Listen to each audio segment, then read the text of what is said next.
My classmate kept pushing me in the hallways and faced no consequences because his dad was on the school board. I got him expelled for pushing the wrong person. I was a junior in high school, and there was this kid named Colton who thought he owned the hallways because his dad donated money for the new gym. Colton was 6'2" and played varsity football and made sure everyone knew it by wearing his Letterman jacket even when it was 90 degrees outside. He had this thing where he'd push people into lockers when he walked by just because he could. Not hard enough to really hurt anyone, but enough to make you drop your books or spill your coffee. Teachers saw it but never said anything because Colton's dad was on the school board and his mom ran the PTA. The first time he pushed me, I was carrying my art project that took 3 weeks to finish. It was a sculpture made of wire and paper, and when Colton shoved me into the wall, it crushed completely. He looked at the destroyed project and laughed, saying I should watch where I was going. When I told the art teacher what happened, she said accidents happen and I should be more careful in crowded hallways.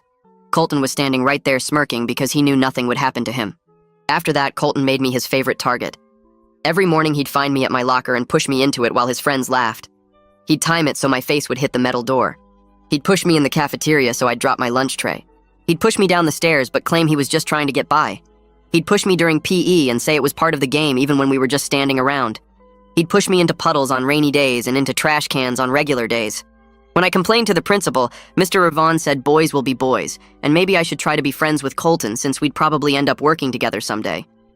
Colton's pushing got worse after that because he knew I'd tried to report him. He started adding commentary when he pushed me. He'd say I walked like I wanted to be pushed. He'd say I had a pushable face. He'd say some people were meant to be pushed and I was one of them. His girlfriend Brittany would giggle and say Colton was so funny. His friends would rate each push on style and effectiveness. Other kids started avoiding me because they didn't want to get caught in Colton's pushing radius. Teachers would see me getting pushed and suddenly need to look at important papers. The janitor told me to toughen up because life was full of pushers. My parents said to ignore him and he'd get bored, but Colton never got bored because pushing me made him feel powerful. That's when I started studying Colton's pushing patterns. He always pushed with his right hand.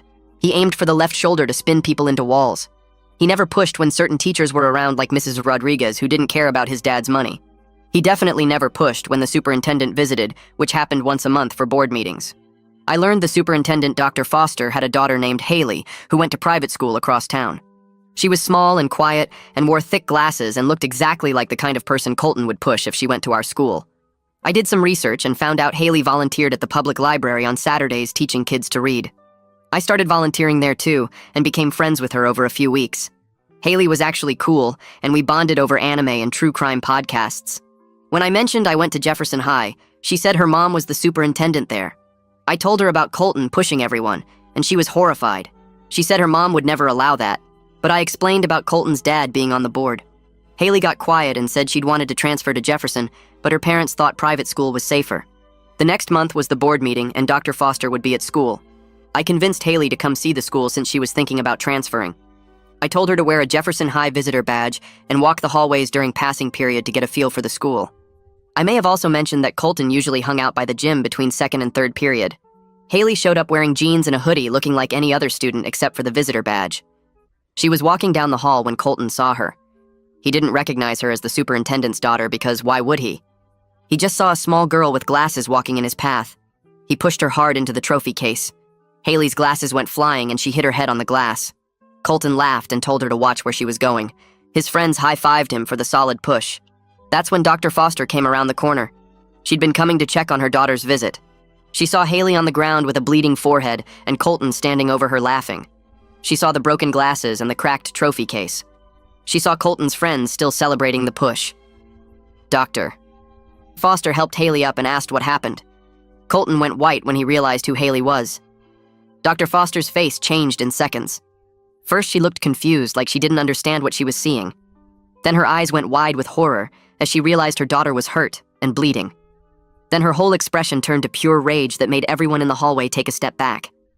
She helped Haley stand up and checked her forehead where blood was dripping down. Then she turned to Colton and asked what his name was. Her voice was quiet, but somehow scarier than if she'd been yelling. Colton's face went from smug to panicked as he stammered out his name. His friends who'd been high-fiving him seconds ago suddenly remembered they had to be somewhere else and started backing away down the hallway. One of them actually turned and ran. Brittany, his girlfriend, just stood there looking shocked like she couldn't believe this was happening.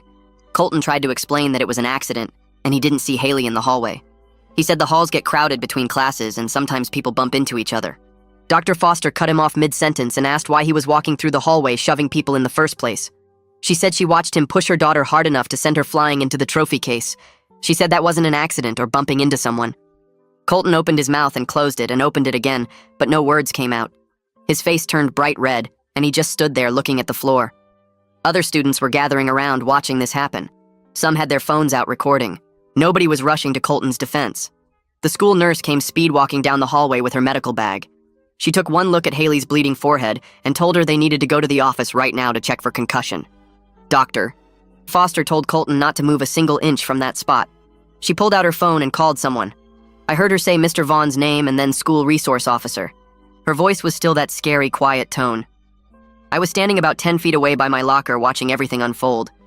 Part of me felt satisfaction seeing Colton finally get caught after months of pushing people with zero consequences. He looked terrified standing there with Dr. Foster glaring at him and students recording on their phones. But another part of me felt sick with guilt because I'd basically used Haley as bait to make this happen. I'd befriended her and convinced her to visit the school and told her exactly where Colton would be during passing period. She got hurt because I wanted revenge. The blood on her forehead was real. The broken glasses on the floor were real. I'd known Colton would push someone, and I'd made sure that someone was the superintendent's daughter, so he'd finally face consequences. Mr. Vaughn came rushing down the hallway looking nervous and sweaty. He was trying to smooth down his tie and fix his hair while he walked. He started talking before he even reached Dr. Foster about how hallways get rowdy during passing periods and sometimes students roughhouse. Dr. Foster held up one hand and he stopped talking immediately. She said her daughter had a head injury from being physically assaulted by a student while wearing a visitor badge on this campus. She said she wanted to know why students were being allowed to shove each other into trophy cases hard enough to cause bleeding. Mr. Vaughn opened his mouth but nothing came out. Baptiste Howard, the school resource officer, showed up next. He was this tall guy with a serious face who usually hung out in the main office. He looked at Haley's broken glasses on the floor and the cracked trophy case, and Colton standing there looking guilty. Baptiste started asking questions to everyone who witnessed what happened. Students who usually avoided me because they didn't want to be near Colton's pushing radius suddenly had a lot to say. About a dozen kids told Baptiste they'd seen Colton push people regularly. They described incidents going back months. They mentioned other students who'd gotten hurt. Some of them had videos on their phones of Colton pushing people in previous weeks. One girl showed footage of him pushing a freshman into a trash can last Tuesday. Nobody had said anything before because Colton's dad was on the board and everyone knew complaints went nowhere. But now, with the superintendent's daughter bleeding and the resource officer taking statements, everyone wanted to talk. Colton got more pale with each new statement. Dr. Foster told Baptiste to suspend Colton immediately pending a full investigation. Baptiste nodded and told Colton to come with him to the office. Colton looked like he might cry. His dad showed up within 20 minutes looking angry and ready to make threats. He came storming down the hallway in his expensive suit, talking about lawsuits and overreactions. Dr. Foster met him at the office door and told him they needed to speak privately. They went into a conference room and I couldn't hear what was said, but when Colton's dad came out 15 minutes later, he looked pale and defeated. He left without even looking at Colton. Whatever Dr. Foster said to him had worked. I waited until things calmed down and then went to the nurse's office to check on Haley. She was sitting on the exam table with a small white bandage on her forehead. The nurse was filling out paperwork. Haley looked shaken but okay. She saw me and gave this weak smile. I asked if she was all right and she said her head hurt, but the nurse said she didn't have a concussion. Then she asked me if that guy pushes people all the time. I felt my stomach drop, but I couldn't lie to her face. I admitted Colton had been pushing people for months with no consequences. I told her about my destroyed art project and all the times he'd targeted me and how teachers and Mr. Vaughn had done nothing. Haley got quiet and looked down at her hands. She said she'd almost transferred to Jefferson last month, but her mom thought private school was safer. Now she understood why her mom was so protective about school environments. She said she'd thought her mom was being overprotective, but turns out public schools really did have problems like this. I felt terrible sitting there watching her process what happened. She seemed genuinely shaken and kept touching the bandage on her forehead. I was the one who set this whole thing up. I'd engineered this moment by convincing her to visit during passing period and mentioning where Colton would be. I kept telling myself Colton would have pushed someone eventually anyway. He pushed people every single day. It was only a matter of time before he hurt someone badly enough that consequences happened. But I knew the truth was, I'd specifically planned for him to push the superintendent's daughter, so he couldn't escape punishment this time. I'd used Haley's trust in our friendship to put her in harm's way for my revenge. I left the nurse's office and walked to my next class with my stomach twisting into knots. The hallways felt different somehow, like the air pressure had changed and everyone could sense something major was happening. Students clustered near lockers, whispering and checking their phones. Someone said Dr. Foster had been seen leaving the building with Haley and driving straight to the district office. Another person said Colton got pulled out of third period by Baptiste, and nobody had seen him since. By lunch, the rumors were everywhere, and getting wilder with each telling. Someone claimed Colton got arrested on the spot, which wasn't true because I'd seen him leave with his dad. Another person swore Dr. Foster was calling lawyers to sue the school, which made no sense since she ran the school. But underneath all the wild stories was this current of genuine excitement, mixed with disbelief. Kids who'd been pushed by Colton for years were starting to hope that maybe this time would be different. My friend texted me during lunch saying there was going to be an emergency board meeting that evening at 6. She worked in the district office as a student aide and had seen the email go out to all board members marked urgent. I asked how she knew it was about Colton, and she said the subject line was student safety incident requiring immediate action. Word spread fast after that, and by the end of the school day, everyone knew something big was happening. The usual crowd that hung around after school actually left on time because they wanted to go home and ask their parents what was happening with the board. I went home and tried to do homework, but couldn't focus on anything except checking my phone every 5 minutes. My friend started texting me updates around 6:15 when the meeting actually started. She said all 7 board members showed up, which almost never happened for emergency meetings. Colton's dad was there looking angry and defensive, sitting in the front row. Dr. Foster presented first and apparently had photos of Haley's injury, plus statements from multiple witnesses, including Baptiste and several students. My friend said you could hear people in the audience gasping when Dr. Foster showed the pictures of Haley's bleeding forehead and broken glasses. Colton's dad tried to interrupt, saying his son didn't mean to hurt anyone, and it was just an accident in a crowded hallway.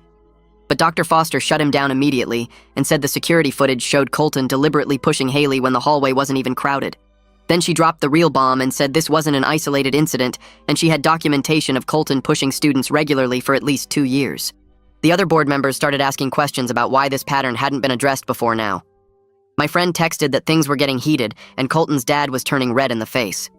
Then Caitlin Rivers, who was the newest board member and didn't owe Colton's dad any favors, stood up and started talking. My friend said Caitlin absolutely destroyed Colton's dad in front of everyone. She talked about how his son had been allowed to create a culture of fear where students didn't feel safe in their own hallways. She said the district's liability insurance would probably drop them if they didn't take immediate action because this was a pattern of behavior that administration knew about and ignored. She pointed out that if Haley's family decided to sue, the district would probably lose, and it could bankrupt the entire school system. Caitlin said every parent in the district deserved to know their kids were safe, and right now she couldn't honestly say that was true. Other board members started piling on, asking why nobody had reported this pattern to them before. Dr. Foster explained that building principals were supposed to handle discipline issues, but clearly that system had failed in this case. Someone asked where Mr. Vaughn was, and Dr. Foster said he'd been instructed to remain available by phone, but wasn't invited to this particular meeting. My friend said Colton's dad looked like he wanted to crawl under his chair and disappear. The board voted unanimously to suspend Colton immediately pending a full investigation into the pattern of behavior. They also voted to bring in an outside investigator to review how the district handled student safety complaints. Colton's dad tried to argue, but got shut down by Caitlin, who reminded him that his son had assaulted the superintendent's daughter on camera, and he should probably stop talking before he made things worse for everyone. The meeting ended around 8, and my friend said people in the audience were actually clapping when the board announced the suspension. I felt this weird rush of satisfaction, knowing Colton was finally facing real consequences, but also this growing guilt about using Haley to make it happen. The next morning at the school felt completely different from any other day I could remember. Teachers were actually standing in the hallways during passing periods watching students instead of hiding in their classrooms. Mr. Vaughn was walking around with this tight expression on his face, telling people to slow down and keep their hands to themselves. Students were moving through the halls carefully like they were afraid of getting in trouble for the first time ever. Everyone was talking about the board meeting and what it meant for Colton. Some kids were celebrating openly, saying he finally got what he deserved. Others looked nervous, like they were worried about getting caught for their own bad behavior now that the rules were actually being enforced. Colton's friends were nowhere to be seen near their usual spots by the gym. I saw them scattered around campus individually, looking uncomfortable and avoiding eye contact with anyone who might ask about Colton. Brittany was sitting with a completely different group of girls at lunch, and when someone asked about Colton, she loudly announced that she'd broken up with him over text last night. She started telling everyone that she'd always thought the pushing thing was mean, but felt pressured to go along with it because Colton was her boyfriend. Other kids who used to laugh at Colton's pushes were suddenly acting like they'd never found it funny and had always felt bad for his victims. It was amazing how fast people turned on him once it was safe to do so. I was walking to fourth period when Mrs. Rodriguez appeared next to me in the hallway. She didn't say anything at first, just fell into step beside me like we were going to the same place. Then she gave me this look that made my stomach flip, because it was knowing and complicated. She squeezed my shoulder as she walked past, and I swear she had this tiny smile like she'd figured out exactly what I'd done and respected the strategy even if she couldn't say so out loud. That afternoon, the investigation started expanding beyond just what happened to Haley. An announcement went out during last period saying any student who had experienced or witnessed physical harassment should report to the guidance office to give a statement. The line outside the guidance office stretched down the hallway. Kids were actually coming forward with stories about Colton pushing them over the past 2 years. Some of them had injuries that needed doctor visits, but their parents had been told by Mr. Vaughn that it was just roughhousing and accidents happen. One girl I barely knew came up to me after school and showed me documentation her mom had kept. She had photos of a badly sprained wrist from last spring when Colton pushed her into a doorframe during passing period. Her parents had complained to Mr. Vaughn, who told them kids roughhouse and Colton didn't mean anything by it. Now she was taking all that documentation to the district office because apparently the outside investigator wanted to see everything. More stories kept coming out over the next few days. A sophomore had gotten a concussion when Colton pushed him down the stairs. A freshman had chipped a tooth when Colton shoved her face first into her locker. A junior had twisted his ankle badly when Colton pushed him during PE class. All of them had complained to teachers or administrators, and all of them had been told to toughen up, or that boys will be boys, or that it was just an accident. The district's insurance company got involved because of all the potential liability claims. They sent someone to review security footage and apparently found dozens of incidents showing Colton pushing students with teachers or staff members visible in the background doing absolutely nothing. The insurance investigator compiled a report showing that adults witnessed Colton's behavior regularly and failed to intervene or document it properly. That report went to the board and to Dr. Foster, and suddenly everyone in administration was very concerned about proper incident reporting procedures. Mr. Vaughn got called into a meeting with Dr. Foster and the board that lasted 3 hours. When he came out, he looked shaken and pale like someone had threatened his entire career. After that meeting, he started being extremely concerned about student safety and made announcements about proper hallway behavior and reporting procedures. He personally stood in the hallways during every passing period, watching students and writing up anyone who so much as bumped into someone else. Teachers who'd ignored Colton's pushing for months were suddenly hyper-aware of any physical contact between students and filing incident reports for everything. The whole culture of the school shifted in less than a week from ignoring problems to documenting every tiny issue. Colton's suspension stretched from days into weeks while the district's legal team reviewed everything. His dad stopped showing up to board meetings and then sent a resignation letter that cited family commitments and business obligations. Everyone knew the real reason was damage control, because having his son expelled while he sat on the board would make the district look even worse in potential lawsuits. The resignation got accepted immediately, and suddenly there was an open board seat that nobody wanted to talk about. Students whispered about it in the hallways, and teachers acted like nothing had changed, even though everyone could feel the shift in power dynamics. The investigation kept expanding with more students coming forward and more documentation piling up in Dr. Foster's office. Security footage got reviewed frame by frame showing incident after incident that staff members had witnessed and ignored. The insurance company's report got thicker every day with new liability concerns and recommended policy changes. Mr. Vaughn started looking nervous whenever he walked past groups of students, like he was afraid someone would file another complaint about him specifically. I got called out of third period English class by a student aide who handed me a note saying, "Doctor, Foster wanted to see me in her office." My stomach dropped because this felt like the moment she'd figured out what I did. I walked to the district office building trying to prepare explanations that wouldn't make me sound like a manipulative person who used her daughter as bait. The secretary told me to go right in and doctor. Foster was sitting at her desk with a folder open in front of her. She looked up and smiled, which threw me off because I was expecting anger or disappointment. She thanked me for coming and asked me to sit down. Then she said she wanted to thank me personally for being such a good friend to Haley during a difficult time. I relaxed slightly, but stayed alert because this could still be a trap. Dr. Foster asked how long Colton had been targeting me specifically, and I realized she genuinely didn't know the full extent of what had been happening to me personally. I told her everything starting with the destroyed art project from junior year. I explained how Colton made me his favorite target after that and pushed me every single day for months. I described the failed complaints to teachers and the meeting with Mr. Vaughn where he told me boys will be boys. I talked about the constant anxiety of walking through hallways and never knowing when I'd get shoved into a locker or down the stairs. Dr. Foster listened with this tight expression on her face, like she was physically holding back anger. She took notes on everything I said and asked specific questions about dates and witnesses. She wanted names of every teacher who saw incidents and did nothing. She asked about documentation I might have, like photos of injuries or texts to friends about what happened. I gave her everything I could remember, including the dates of my complaints to Mr. Vaughn that went nowhere. By the end of my explanation, Doctor. Foster's jaw was clenched and she was gripping her pen so hard her knuckles went white. Dr. Foster asked why I hadn't come directly to her office with my complaints instead of going through building administration. I explained that students don't really have access to the superintendent's office, and I didn't even know that was an option. I told her we're always taught to follow proper channels, which means going to teachers first, then counselors, then the principal. Going over everyone's heads to the superintendent seemed like something that would get me in trouble for not following procedures. I mentioned that other students had tried reporting problems to the district office before and got sent back to their building principals who then did nothing. Doctor. Foster closed her eyes for a second like she was processing something painful. She said the system had failed me and other students badly by creating barriers instead of access. She promised immediate policy changes to create direct reporting mechanisms that would bypass building administrators when students felt unsafe or unheard. She looked genuinely upset in a way that seemed personal and not just professional. She said no student should have to strategize about how to get help or worry about following the right procedures when they're being hurt. She talked about how the system was designed to protect administrators and the district instead of protecting students. She promised new policies within 2 weeks, including an anonymous online reporting system that would go directly to her office and an outside investigator. She said every report would get a response within 24 hours and students would get updates on what actions were being taken. She asked if I would be willing to serve on a student advisory committee that would help design these new systems. I agreed, because it felt like something good could come out of all this mess, even though I still felt guilty about how it happened. My phone buzzed during lunch on Friday with a text from Haley asking if we could meet at the library on Saturday like usual. I stared at the message feeling anxious about facing her after everything that happened.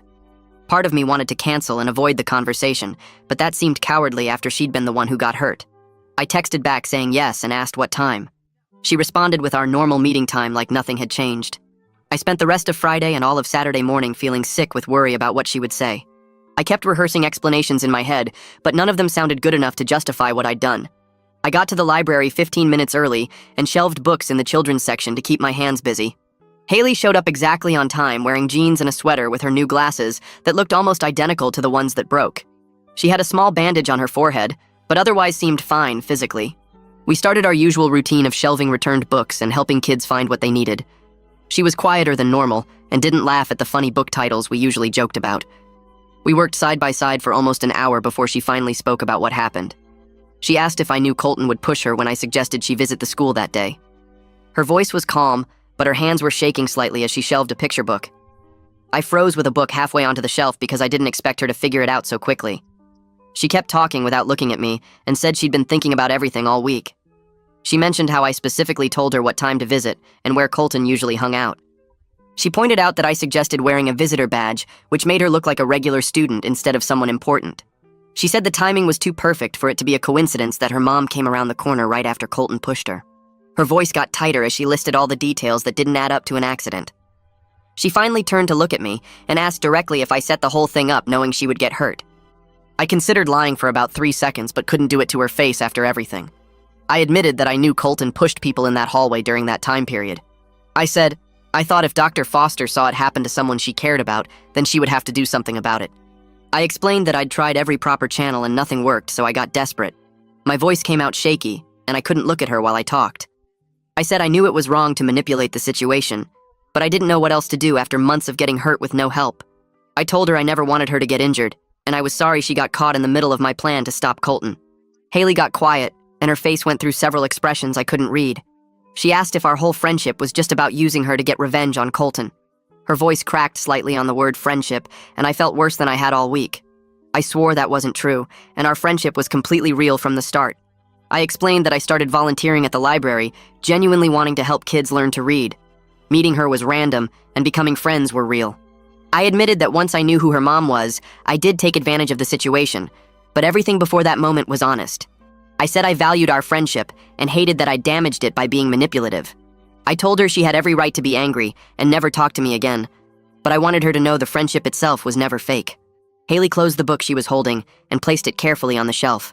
She looked at me with this expression I couldn't quite read and said she needed time to think about whether she could trust me anymore.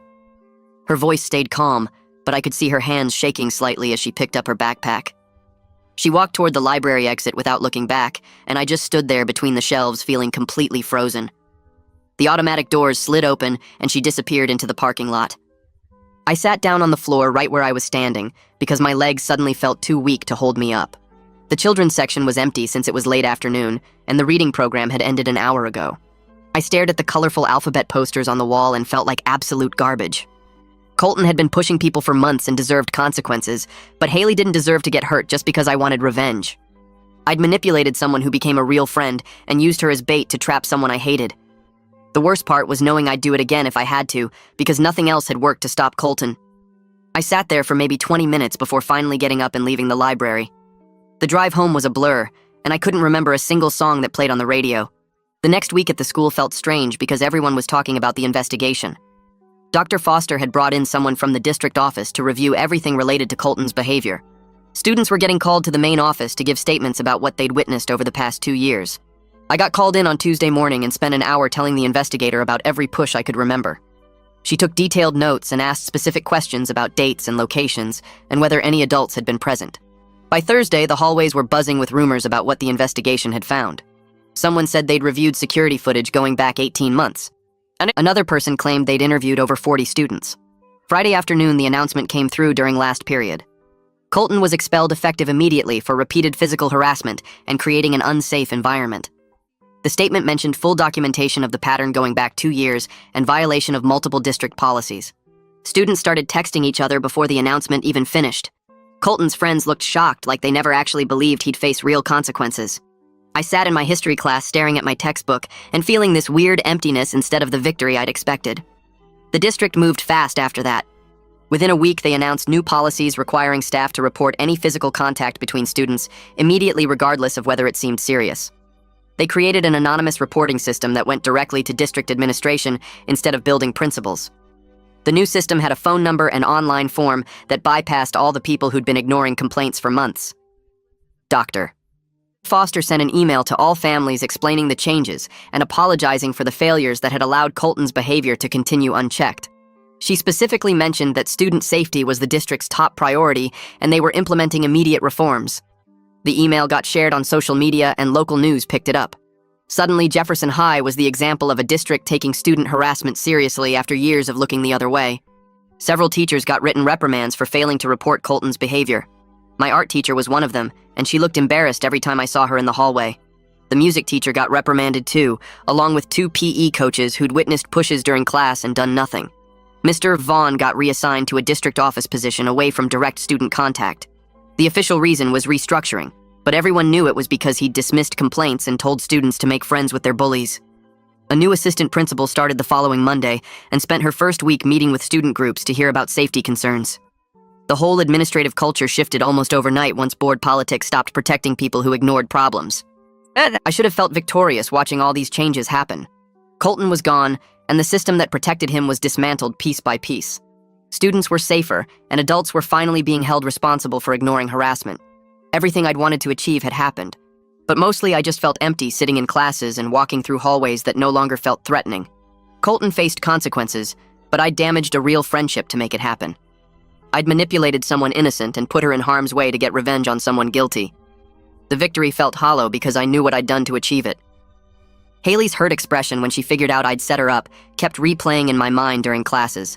I'd wanted justice, but the cost turned out to be higher than I'd expected. My parents noticed I was quieter than usual at dinner that week. Mom asked if everything was okay at the school and I said it was fine. Dad mentioned I seemed distracted and asked what was wrong. I couldn't explain the whole situation about manipulating the superintendent's daughter to expose a bully, so I just said I was dealing with friendship drama. They exchanged that parent look where they communicate without talking, and Mom said teenage friendships could be complicated. Dad told me to give it time and things would work themselves out. They seemed satisfied with that explanation and went back to talking about normal family stuff. I pushed food around my plate and nodded at appropriate times while thinking about how I'd probably destroyed the best friendship I'd made in months. Haley didn't text me for 2 weeks. I kept checking my phone hoping to see her name pop up, but nothing came through. I wanted to reach out and apologize again, but figured she needed space to decide if she could forgive me. Every Saturday, I went to the library hoping she'd show up for her volunteer shift, but she never did. The coordinator mentioned Haley had taken a break from volunteering and didn't know when she'd be back. I shelved books alone and thought about all our conversations about anime and true crime podcasts. We'd spent hours talking about theories and character development, and now that was probably over because I'd used our friendship as part of my revenge plan. I typed out apology texts a dozen times, but deleted them all because words felt inadequate for what I'd done. At the school, things were genuinely better without Colton. Hallways felt safer, and students weren't constantly looking over their shoulders waiting to get pushed. People walked at normal speeds instead of hurrying past certain areas. The trophy case hallway near the gym became just another hallway instead of a danger zone to avoid. Teachers were actually enforcing behavior rules now that board politics weren't protecting anyone. Students reported problems, and adults responded immediately instead of making excuses. The anonymous reporting system got used constantly during those first few weeks, as people reported incidents they'd been too scared to mention before. The new assistant principal took every report seriously and investigated thoroughly. Jefferson High was becoming the kind of school it should have been all along. Other students who were targeted by Colton started talking to me. Some approached me directly in the cafeteria or hallways to thank me for finally getting him stopped. A sophomore told me Colton had been pushing her since freshman year and she'd given up reporting it after teachers did nothing. A junior mentioned his parents had considered transferring him to private school because of Colton's harassment. They seemed grateful that someone had finally found a way to make the system work. But others gave me these knowing looks like they sensed something more complicated had happened. They thanked me, but their eyes showed questions they didn't ask directly. I accepted their thanks and felt guilty because they didn't know I'd manipulated an innocent person to achieve the outcome they were celebrating. Mrs. Rodriguez pulled me aside after class on Friday. She closed the classroom door and said she was proud I'd found a way to make the system work when it was failing students. Her approval meant something because she'd been the one teacher who never tolerated Colton's behavior. She mentioned she'd suspected someone would eventually force the administration to face consequences for their negligence. She didn't ask directly if I'd orchestrated what happened, but her expression suggested she'd figured it out. Her pride in my actions should have felt good, but instead, it made the guilt about Haley worse. Mrs. Rodriguez saw me as someone who'd fought back against injustice, but I knew I'd crossed lines that shouldn't be crossed. I thanked her and left the classroom feeling more confused than ever about whether the ends had justified the means. 3 weeks went by without any messages from Haley, and I kept checking my phone hoping to see her name pop up. I drafted texts apologizing again but never sent them because words felt empty after what I'd done. Finally, on a Tuesday afternoon, my phone buzzed with a message from her asking if we could meet up and talk. My stomach twisted into knots as I typed back saying yes, and we agreed to meet at the coffee shop near the library on Saturday morning. The week dragged by while I wondered what she wanted to say and whether she'd decided our friendship was over for good.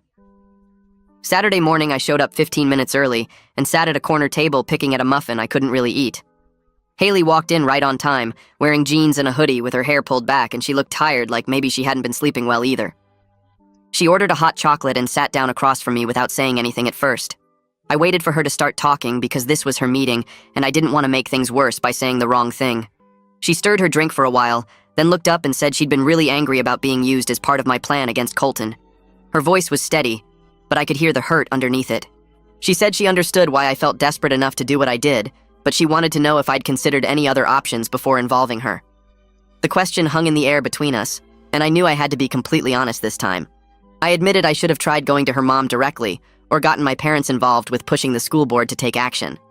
I told her I took the manipulative route because I was angry and wanted Colton to face immediate consequences instead of going through proper channels that might take forever or lead nowhere. Saying it out loud made me realize how selfish my thinking had been. I'd been so focused on making Colton pay that I didn't care who got hurt in the process, as long as it wasn't me.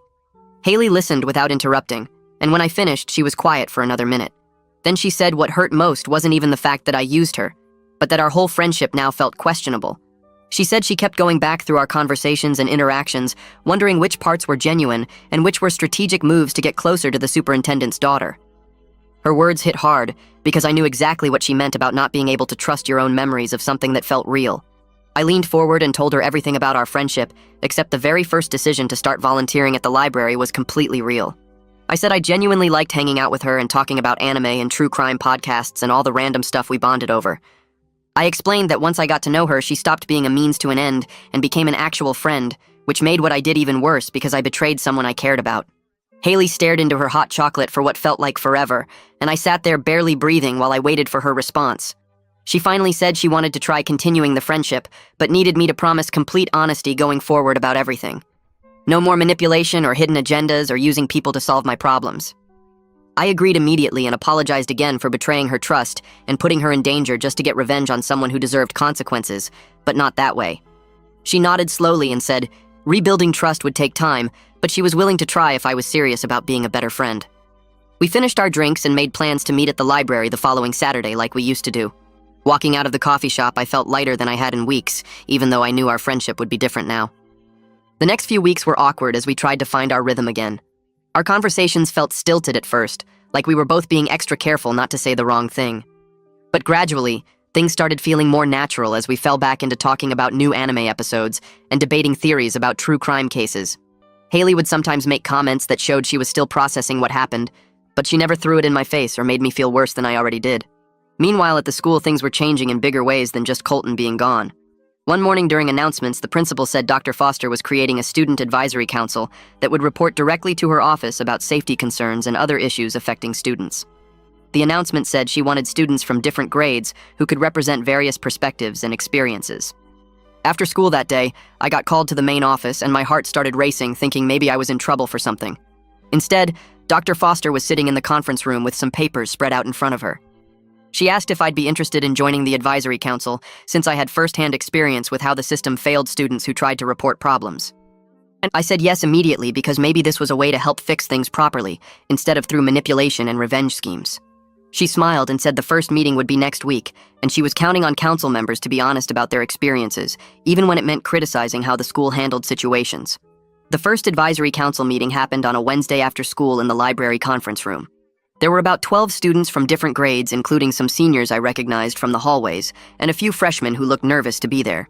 Dr. Foster started by explaining she wanted to create better systems for reporting harassment and bullying after realizing how badly the school had failed students like me. She said the council's job was to share experiences and develop recommendations that would actually work, instead of just looking good on paper. One by one, students started talking about their experiences with unreported harassment and bullying that went way beyond just Colton. A sophomore girl described a group of seniors who cornered her in the bathroom and made fun of her weight every day for months, while teachers walked past and did nothing. A junior guy talked about being shoved into lockers by football players who thought it was funny to target smaller students. A freshman shared how she got sexually harassed in the hallways, and when she reported it, the assistant principal asked what she was wearing that day. Listening to all these stories was eye-opening because I'd thought Colton was the main problem, but really he was just one symptom of a much bigger issue. The school had created a culture where students with money or athletic status could do whatever they wanted while everyone else had to just deal with it. Over the next several meetings, we worked on developing specific recommendations for better reporting systems that wouldn't get buried by building administrators who didn't want to deal with problems. We suggested an anonymous online form that went straight to Dr. Foster's office instead of through principals or assistant principals who might have reasons to protect certain students. We recommended mandatory training for all staff about recognizing and responding to harassment instead of just looking the other way. We came up with consequences for administrators who ignored legitimate complaints, including having to explain their decisions to the school board in public meetings. Dr. Foster took notes on everything we suggested and asked questions about what would actually make students feel safe reporting problems. She didn't dismiss our ideas or tell us we didn't understand how schools worked. Instead, she treated us like we had valuable insights because we were the ones living with the consequences of the broken system. By the end of the semester, she'd started implementing changes district-wide based on our recommendations. The anonymous reporting system went live and started getting used constantly as students reported incidents they'd been too scared to mention before. Right before winter break, I heard through some former classmates that Colton's family was moving to a different district. Apparently, his dad found a job in another city, and they were leaving over the holiday. One of his old friends mentioned Colton would be enrolling in a private school where his dad's money and connections still had influence. Part of me felt satisfied knowing he had to leave and start over somewhere new without his reputation protecting him. But another part worried he'd just become someone else's problem at a school where administrators might be even more willing to look the other way for the right price. At least he wasn't my problem anymore, and Jefferson High could move forward without the constant threat of getting pushed into lockers or trophy cases. The hallways felt different now, with students walking at normal speeds instead of hurrying past danger zones. Teachers were enforcing rules they'd ignored for years. The culture was shifting from protecting bullies to actually supporting students who spoke up about problems. It wasn't perfect, and there were still issues to address, but things were genuinely better than they'd been in a long time. I knew the changes came at a cost, though, because I'd manipulated someone innocent to force the system to work, and that knowledge would stick with me, even as Jefferson High became a safer place for everyone else. Right before winter break, Haley texted me asking if we could meet for coffee. We sat in a booth at the place near the library, and she stirred her drink for a while before speaking. She said she'd been thinking about transferring to Jefferson for second semester. I asked if she was sure because the whole incident was still pretty fresh. She nodded and explained that watching her mom actually fix things instead of just talking about them made her want to be part of that change. She said private school felt safe but also isolated from real problems. At Jefferson, she could see the improvements happening and maybe help keep them going. When second semester started, Haley showed up on the first day wearing jeans and a Jefferson hoodie. Seeing her in the hallways felt strange because every time I looked at her, I remembered setting up that moment with the trophy case. She joined my friend group at lunch and everyone liked her immediately. She was funny and easy to talk to and genuinely interested in what people had to say. By the end of the first week, it felt like she'd always been there. The Student Advisory Council met every month in Dr. Foster's conference room. We'd grown from the original 6 students to about 15 as word spread that Dr. Foster actually listened to what we said. Students started bringing up issues beyond physical harassment. Someone mentioned teachers who made racist comments disguised as jokes. Another person talked about the lack of accommodations for students with learning differences. A girl shared how the dress code targeted female students way more than male students. Dr. Foster took notes on everything and assigned staff members to research solutions. She never dismissed concerns or said we were being too sensitive. Instead, she treated every issue like it mattered because it affected students. One afternoon, I was walking to my locker between classes and realized I wasn't scanning the hallway for threats. For months, I'd been constantly aware of who was around me and where the nearest escape route was. The anxiety had become so normal I didn't notice it until it was gone.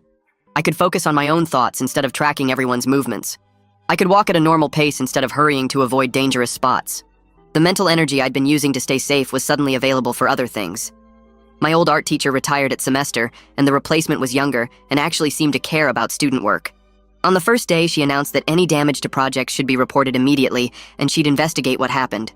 She said art takes time and effort and deserves respect. I started a new sculpture using wire and colored glass. Every day I worked on it, I felt confident it would still be there the next morning. Nobody was going to push me into it or destroy it for fun. The fear was gone, and I could actually enjoy creating something again. Every Saturday, Haley and I volunteered at the library together like we had before everything happened. We shelved books and helped kids with reading and talked about anime between tasks. Our friendship felt solid again, but there was this underlying awareness that trust had been broken and rebuilt. It wasn't quite the same as before, but maybe that was okay. We both knew what had happened and chose to move forward anyway. That felt more real than pretending nothing had changed. Sometimes she'd reference the incident casually, and I'd feel guilty all over again. Other times we'd laugh about something completely unrelated and it felt normal. The friendship required more effort now, but we were both willing to put in that work. Spring semester brought news that 2 other districts were looking at Jefferson's Student Advisory Council as a model. Dr. Foster shared this at one of our meetings and said our work was creating change beyond our own school. She credited us with showing administrators that student voices actually mattered when given proper channels. Other districts wanted to implement similar systems where students could report concerns directly to superintendents instead of getting buried at the building level. Hearing that our work was spreading felt good, but also weird. We'd started this because Colton pushed people and nobody stopped him. Now it was becoming something bigger about how schools listen to students. In March, I got my acceptance letter to a summer art program at the state university. It was competitive, and I'd spent weeks on my application portfolio. Mrs. Rodriguez had written one of my recommendation letters, and when I thanked her, she said she'd mentioned both my artistic abilities and my advocacy work. She said colleges wanted students who created change, not just followed rules. Having both those things on my application apparently helped. The program ran for 6 weeks in July and August and would let me work in actual university studios with professional artists. I'd been worried about affording it, but the acceptance came with a scholarship covering most of the cost. Colton's name came up occasionally in conversations, but mostly as a reference point for how things used to be. Someone would mention feeling unsafe in a certain situation, and another student would say at least it wasn't like when Colton was here. The fear he'd created had been replaced with a culture where speaking up was encouraged instead of punished. Teachers enforced rules they'd ignored before. Students reported problems instead of just accepting them. The hallways felt different not just because Colton was gone, but because the whole system had changed. New students who'd never experienced his pushing couldn't quite understand what it had been like. They just knew Jefferson as a school where concerns got addressed. At the final advisory council meeting of the year in late May, we gathered in Dr. Foster's conference room one last time before summer. She thanked everyone for their contributions throughout the year. She specifically said that student voices had changed policies that adults had ignored for way too long. She admitted the system had failed students badly by protecting certain people because of their parents' positions. She said the changes we'd helped create weren't perfect, but they were real and measurable. Incident reports were up because students actually trusted they'd be taken seriously. Staff training had improved. The anonymous reporting system was used regularly. Other districts were copying our model. She looked around the room and said she was proud of what we'd accomplished together. Several students had tears in their eyes, including me. We'd started this because one person got away with hurting people for years. Now we'd built something that might prevent that from happening to others. After the final meeting wrapped up, Haley and I grabbed coffee at the place near school where we'd been going since she transferred. She pulled out her phone and showed me this true crime podcast convention happening in August at a hotel downtown. It had panels about unsolved cases and famous detectives, and even a workshop on starting your own podcast. We'd been talking about going for months but kept putting it off because of school stuff. She said we should finally do it now that summer was here, and we actually had time. I agreed immediately because it sounded perfect, and we both needed something fun to look forward to after the intense year we'd had. Haley started laughing and said, maybe we should start our own podcast about what happened with Colton and the school board. She suggested calling it Institutional Failure and Teenage Revenge Schemes, which made me laugh too, even though part of me felt uncomfortable joking about it. She said we could do a whole episode breaking down how systems protect bullies and what happens when students have to take matters into their own hands. I knew she was mostly kidding, but there was this edge to her voice that reminded me she still carried some anger about being used as part of my plan, even though she'd forgiven me. We spent the rest of the afternoon planning out the convention weekend and which panels we wanted to hit and where we'd eat between sessions. It felt normal and good, like our friendship had finally gotten past the worst of the damage I'd caused. Walking home later, I kept thinking about how things had turned out. Colton was gone and facing real consequences for the first time in his life. The hallways at Jefferson felt safer, and students actually believed their concerns would be heard now. The advisory council was making real changes that would help people long after I graduated. I'd gotten exactly what I wanted when I started this whole thing. But the path I took to get there compromised everything I thought I believed about doing the right thing.